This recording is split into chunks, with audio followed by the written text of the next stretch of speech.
ચાલો વિદ્યાર્થી મિત્રો, ચેપ્ટર નંબર 4માં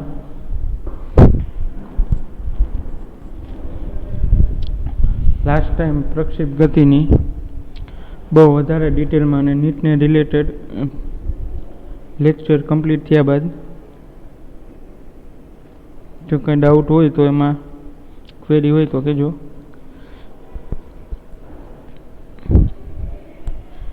હવે આજના લેક્ચરમાં આપણે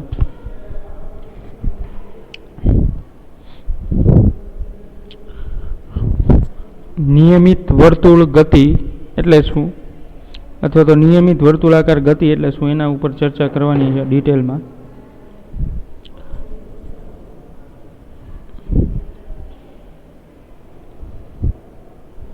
અને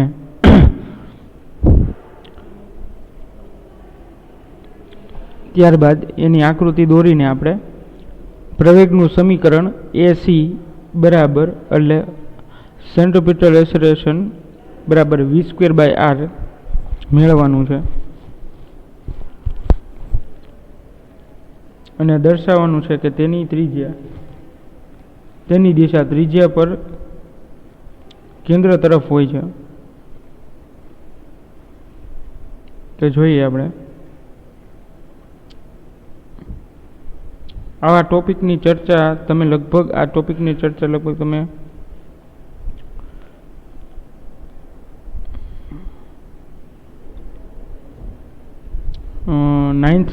9મા ધોરણમાં તમે કરી લીધી છે.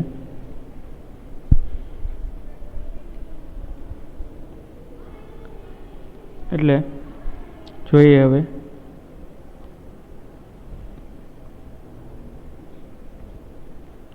તમે 9મા ધોરણમાં જોયેલું છે એક એક્સપેરિમેન્ટ ગતિના નિયમોમાં કે એક દોરી સાથે પથ્થર બાંધીને તેને આપણે એક હાથથી ઉપર વર્તુળાકાર સ્વરૂપમાં ફેરવવામાં આવે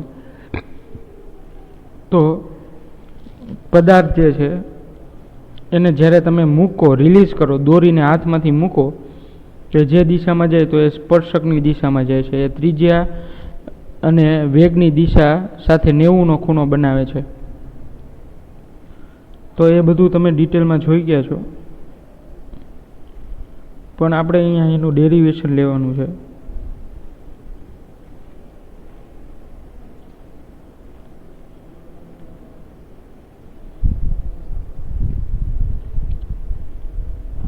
તો જોઈએ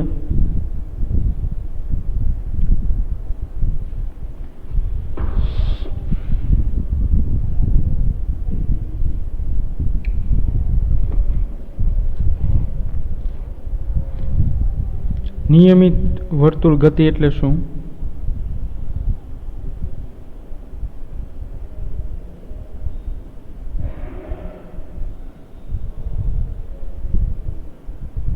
વર્તુળ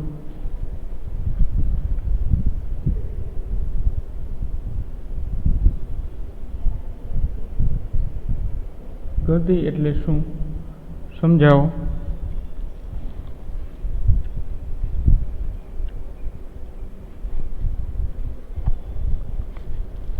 યોગ્ય આકૃતિનો ઉપયોગ કરી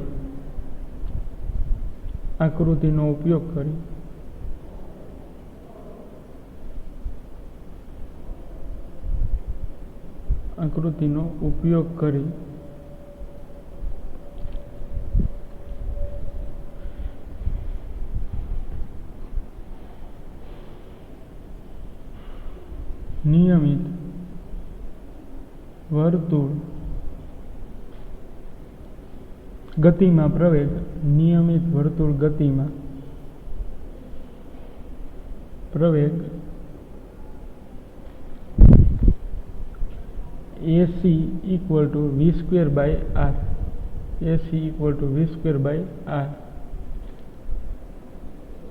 સૂત્ર મેળવવાનું છે. AC = v²/r સૂત્ર મેળવવાનું છે.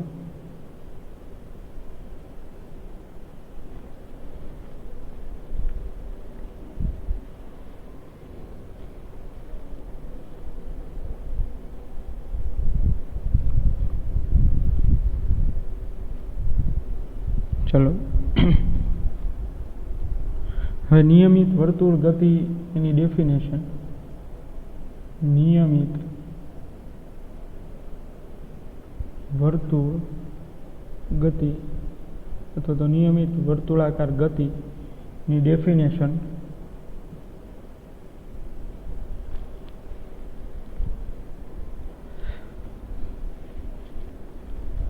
અચળ ઝડપથી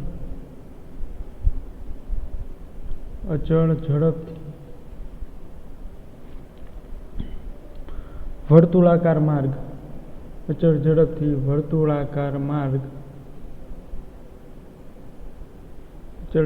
વર્તુળાકાર માર્ગ પર ગતિ કરતા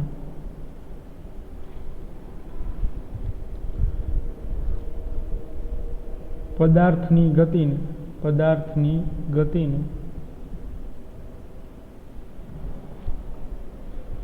ગતિને નિયમિત વર્તુળ ગતિ કહે છે. નિયમિત વર્તુળ ગતિ કહે છે.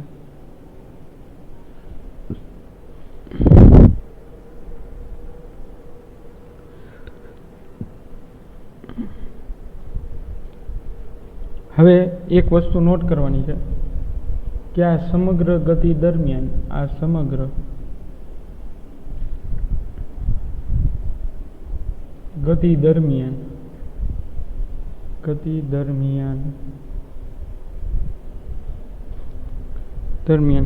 કણની ઝડપ અચળ રહે છે. કણની ઝડપ અચળ રહે છે.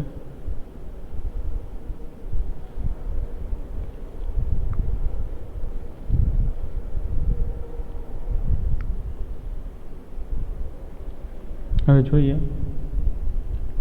આમાં 2-3 આકૃતિ છે પણ આપણે એક મેઇન છે એ પહેલાં જોઈએ.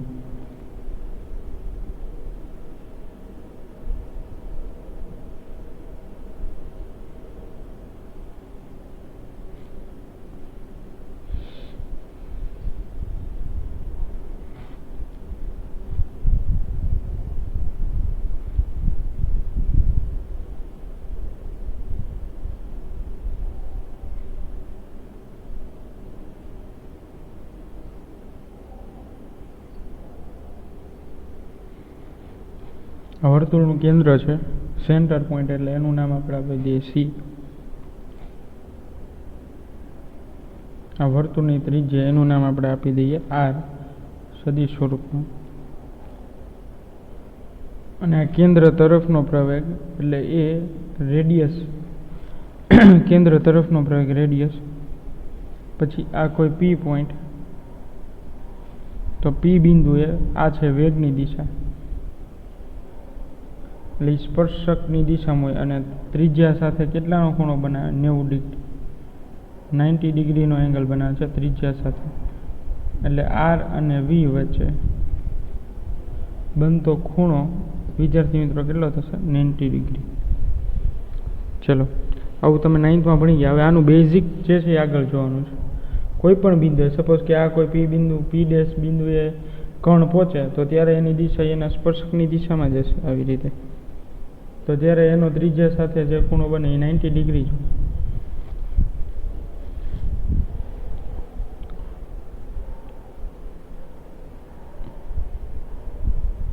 ચાલો સમજીએ વિદ્યાર્થી મિત્રો.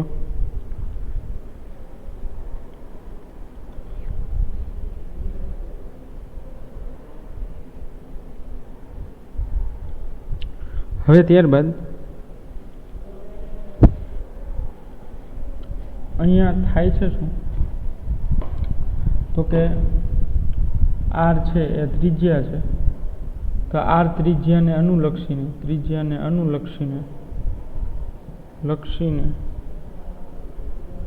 આ ત્રિજ્યાને અનુલક્ષીને કોઈ પદાર્થ વર્તુળ ગતિ કરે છે તથા તેના વેગની દિશા તેના વેગની દિશા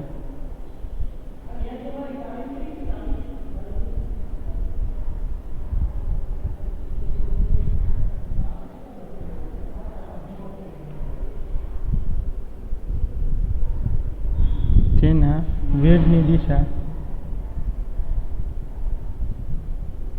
સતત બદલાય છે. સતત કેવી થાય છે? બદલાય છે. અને તમે વિદ્યાર્થી મિત્રો જાણો છો, વેગની દિશા સતત બદલાતી હોય એટલે વેગમાં ફેરફાર થાય છે. એટલે વેગમાં થતા ફેરફાર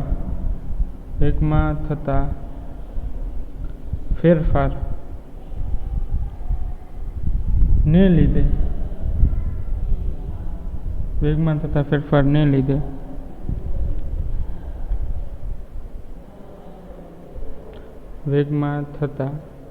ફેરફારને લીધે પ્રવેગ ઉત્પન્ન થાય છે.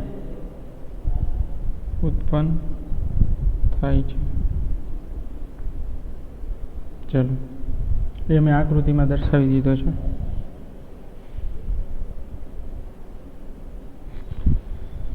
ચલો, હવે થોડી વધારે ડિટેલમાં ચર્ચા કરવા માટે આપણે બીજા વ્યવસ્થિત એક આકૃતિની જરૂર પડશે.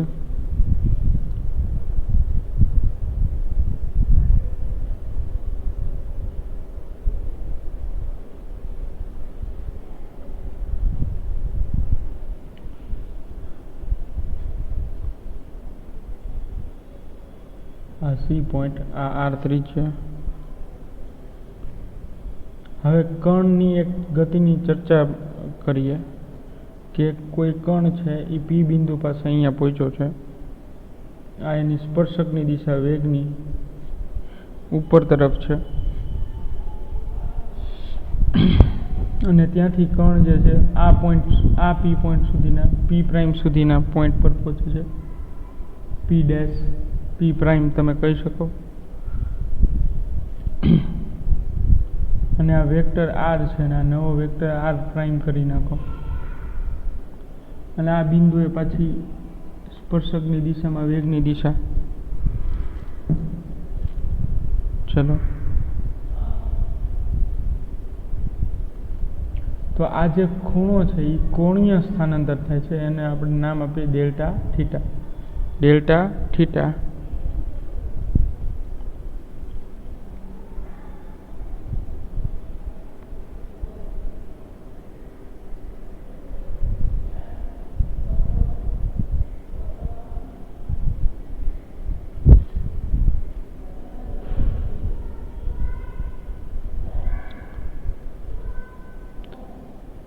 તો એક વેક્ટર રિપ્રેઝન્ટ કરી, ખાલી આટલા માટેનો આનો વેક્ટર એક રિપ્રેઝન્ટ કરી છે અહીંયા, ધ્યાન રાખજો.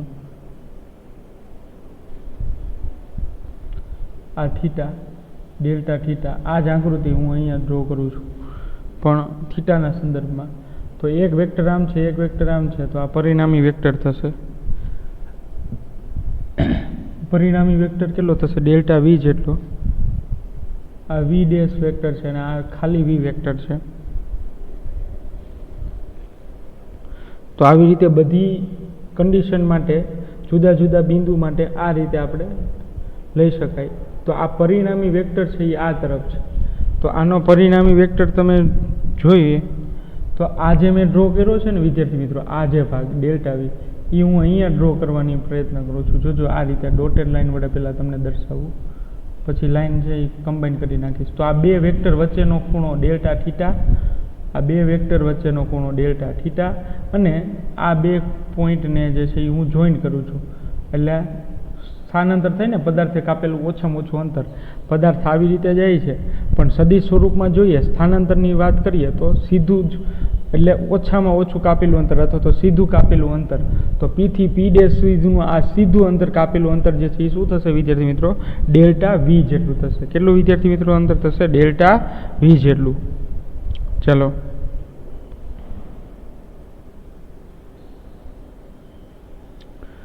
તો અહીંયા આપણે એવું લખી શકાય કે કોઈ પદાર્થ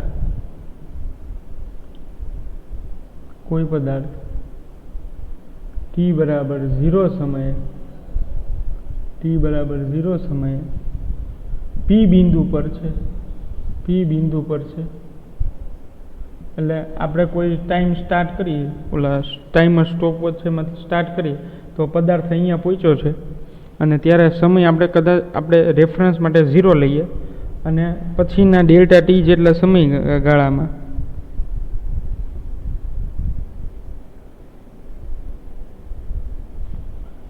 ત્યારબાદ ડેલ્ટા ટી જેટલા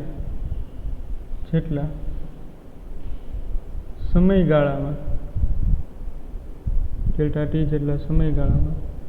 પદાર્થ ગતિ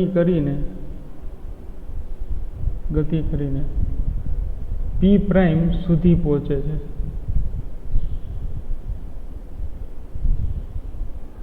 ક્યાં સુધી પહોંચે છે? પી પ્રાઇમ સુધી પહોંચે છે.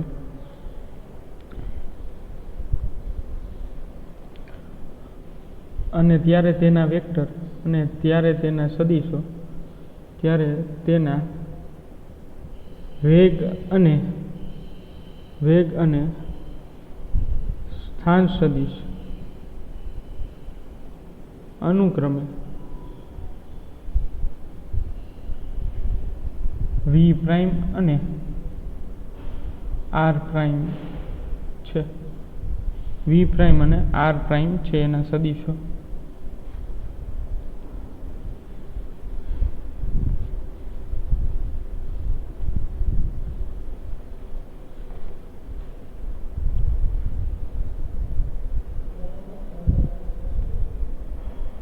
હવે ત્રિકોણના સદિશ સરવાળા માટે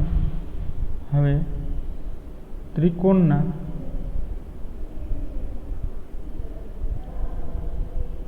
સદિશ સરવાળા માટેની રીત પરથી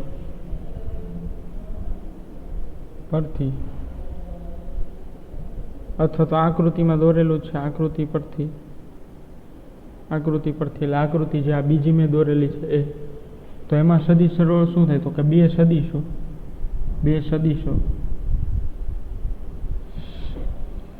સદિશ વી અને સદિશ વી ડેશ, બે સદિશો વચ્ચેનો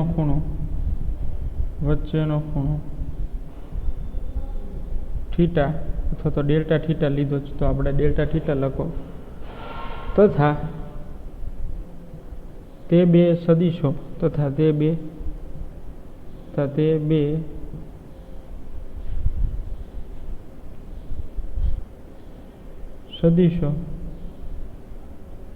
નો પરિણામી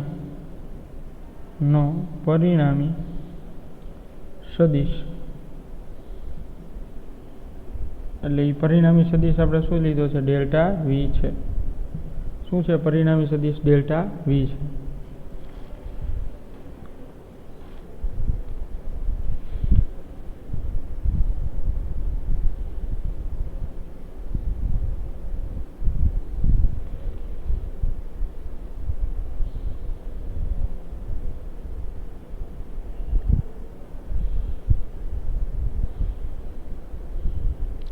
હવે ગતિપથની વાત કરીએ આપણે વિદ્યાર્થી મિત્રો, તો ગતિપથ કેવો છે આપણો વિદ્યાર્થી મિત્રો? વર્તુળાકાર. કેવો છે વિદ્યાર્થી મિત્રો? વર્તુળાકાર. એટલે કે ગતિપથ વર્તુળાકાર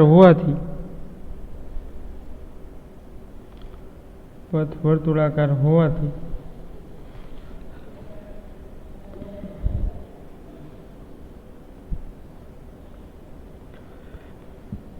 ત્રિજ્યા r અને વેગ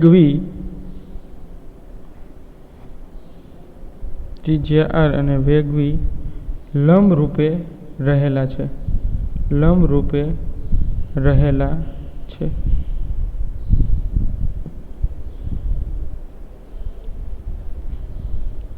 તેથી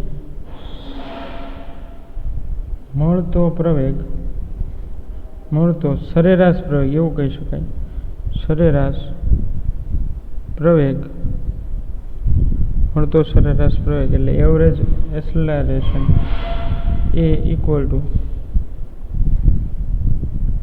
ડેલ્ટા વી ના છેદમાં ડેલ્ટા આર. આ થઈ ગયો પરિણામી પ્રવેગ, સરેરાશ પ્રવેગ સોરી. અને આ પ્રવેગ જે છે એ સી તરફ હોય છે.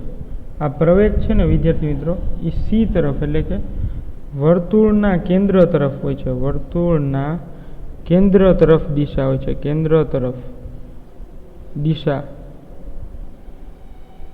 હોય છે. ચલો, વર્તુળના કેન્દ્ર તરફ દિશા હોય છે સરેરાશ પ્રવેગની.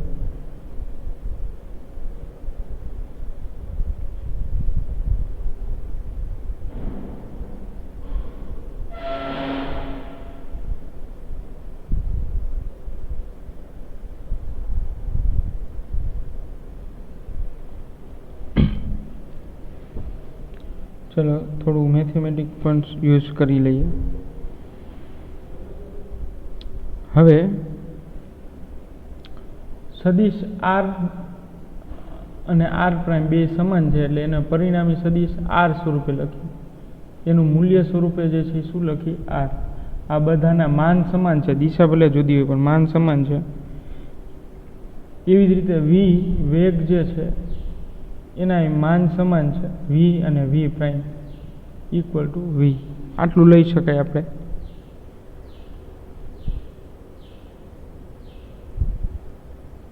અને આકૃતિ પરથી કહી શકાય, આકૃતિ પરથી બે ત્રિકોણ લેવાના છે આપણે.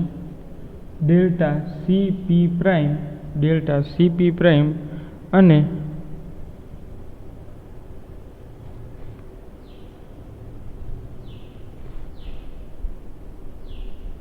ડેલ્ટા સીપી પ્રાઇમ અને આનું હું નામ આપી દઉં, આ જે મેં વેક્ટર સ્વરૂપે સમજાવ્યું, જી એચ આઈ એવું નામ આપી દઉં. જી એચ આઈ આવું નામ આપી દો તો એ બે સમાન છે. આ સી પી પી પ્રાઇમ અને જી એચ આઈ એ ત્રણ એ બંને ત્રિકોણો જે છે કેવા છે? સમાન છે, સમરૂપ ત્રિકોણો છે.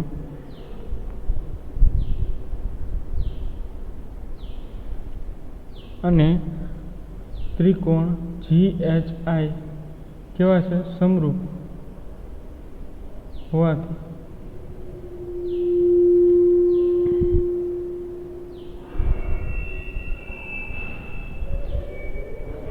H I upon H G એવું લખાય તથા પી પી પ્રાઇમના છેદમાં પી સી આવું લખી શકો સમરૂપતા પરથી. તો એની વેલ્યુ જે છે શું થશે? ડેલ્ટા વી એચ આઈની વેલ્યુ એ થશે અને ના છેદમાં vector V equal to P P prime બરાબર શું લખી શકાય? Delta R prime, delta R sorry vector R, delta vector R ના છેદમાં મોડ ઓફ વેક્ટર આર આવું લખી શકાય. ને આ વેગને હું સામેની બાજુ જવા દઉં એટલે આમ થશે ડેલ્ટા વી મોડમાં delta V equal to mod of delta small R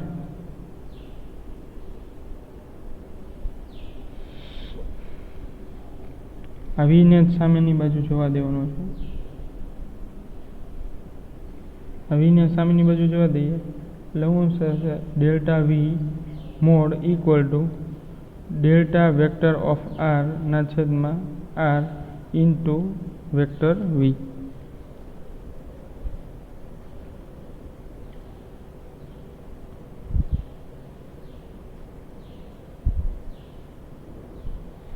આ પેલું સમીકરણ થઈ ગયું.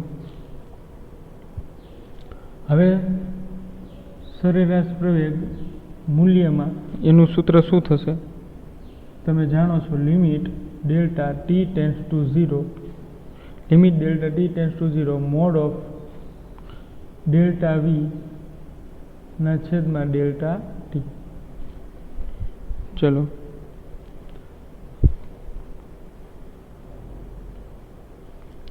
હવે આને સમીકરણ નંબર આપી દો 2.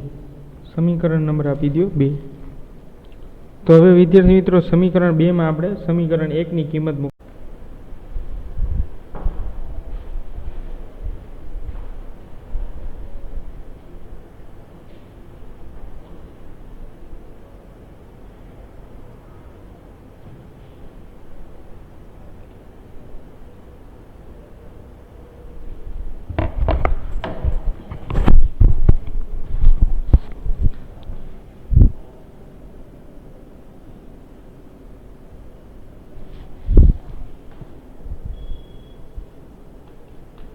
ચલો વિદ્યાર્થી મિત્રો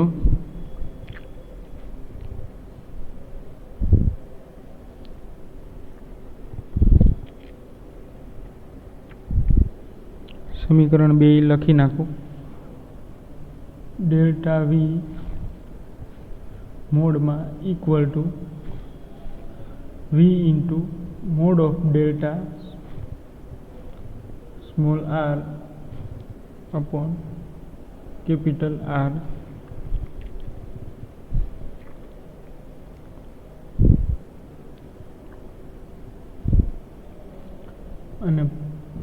અને પ્રવેગ મૂલ્યમાં એની કિંમત હશે limit delta T tends to 0 mod of delta વી ના છેદમાં આર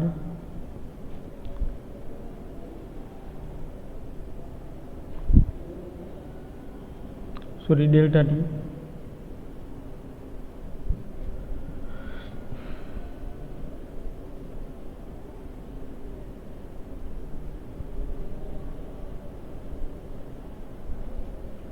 ડેલ્ટા ટી હવે સમીકરણ 1 અને આ છે સમીકરણ નંબર 2 તો સમીકરણ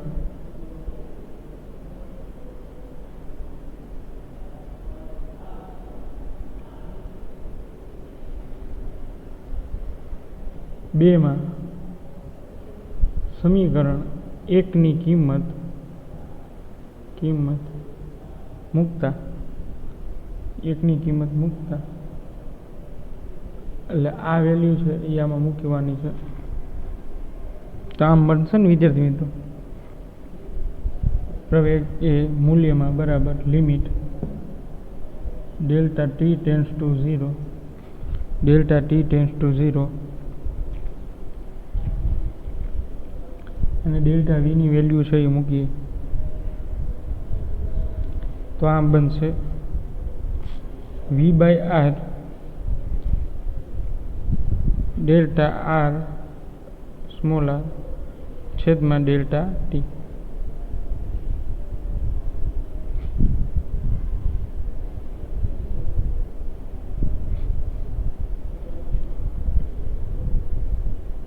ડેલ્ટા સ્મોલ આર છેદમાં ડેલ્ટા ટી તો આ સમીકરણ નંબર 3 કરી નાખો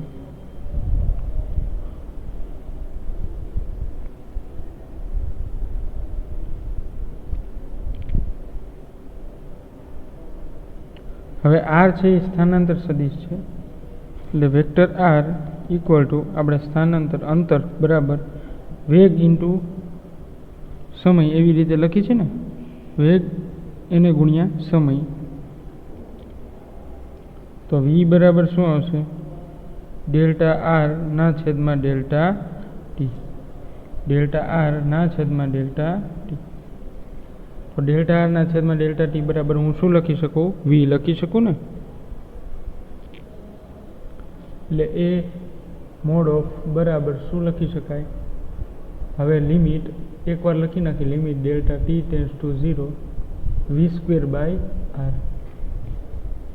capital R V square by capital R આવું હું લખી શકું V square by capital R V square by capital R હું લખી શકું ત્યારબાદ લિમિટ ન લખી તો ડાયરેક્ટ મોડ ઓફ એ એટલે પ્રવેગ શું થશે વી સ્ક્વેર બાય આર તો આ પ્રવેગનું સમીકરણ મળી ગયું અને આ પ્રવેગને જે છે એસી પણ લઈ શકાય વેગની સદિશ સ્વરૂપે આ રીતે પણ લખી શકાય. તો આને કહેવાય ત્રિજ્યાવર્તી પ્રવેગ. ત્રિજ્યાવર્તી પ્રવેગ અથવા તો કેન્દ્રગામી પ્રવેગ. એસી એટલે કેન્દ્રગામી પ્રવેગ.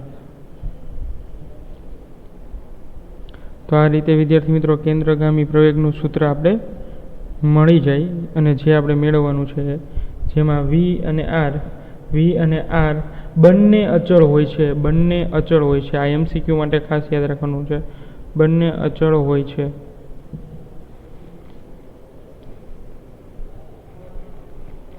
વી અને આર બંને અચળ હોય છે. એમસીક્યુ માટે ખાસ યાદ રાખવાનું છે. તેથી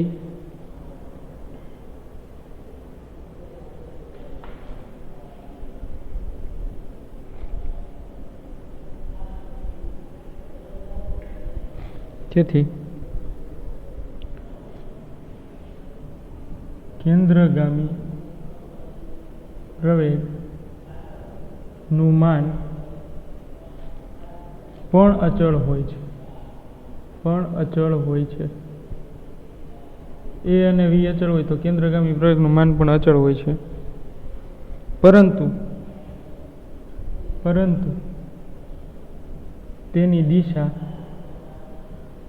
તેની દિશા બદલાતી રહે છે.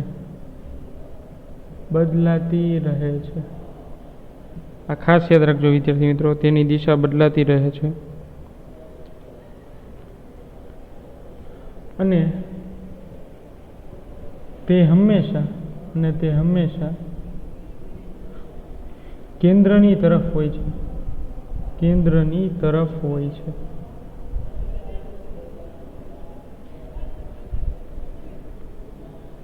આમ કેન્દ્રગામી પ્રવેગ અચળ સદિશ નથી. આમ કેન્દ્રગામી પ્રવેગ અચળ સદિશ નથી. આમ કેન્દ્રગામી પ્રવેગ અચળ સદિશ નથી.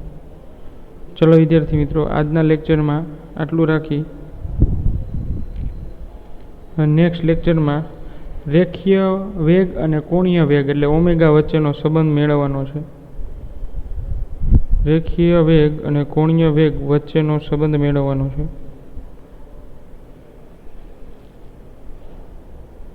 તો એ આપણે નેક્સ્ટ લેક્ચરમાં જોઈશું.